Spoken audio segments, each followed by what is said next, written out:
Medtem, ko se v politiki kregajo okoli komisarke, tretjica še vedno nima razredničarke. Šolstvo nam razpada, o tem ti govorim. Ko gledam situacijo, zveri teže spim.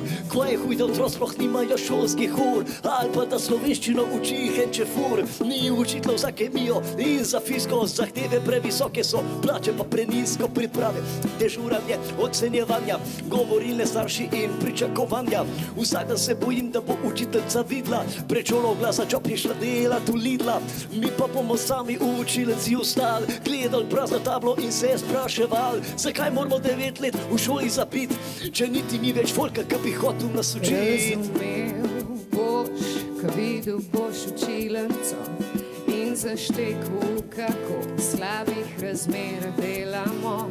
In začela bom verjeti, da lahko izboljša vse. Zdaj, ko kolektivke naše so podpisane, a to ne bo še takoj, tudi če začne se nocoj, še vsaj par let trajal bo, da porihta se vse to. Do takrat pa ne vem, če zdržal bo ta sistem.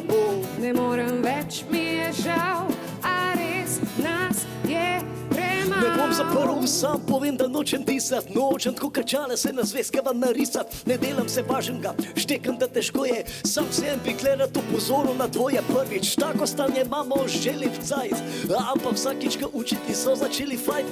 Politika in mediji so jih napadli, da jim gre predober in da so se razvadili. Drugič, zbirko je začela voda v grlo teč, so prazne floskule, vse kar znajo reč.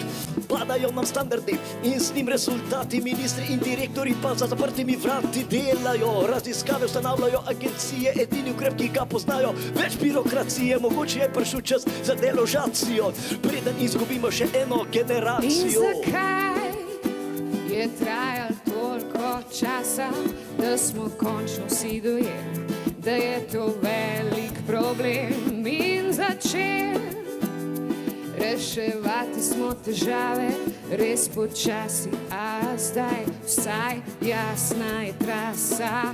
A to ne bo še takoj, tudi če začne se nocoj, če vsaj par let trajal bo, da porihta se vse to. Do takrat pa ne vem, če zdržal bo ta sistem. Ne morem več, mi je žal, a res nas je premalo.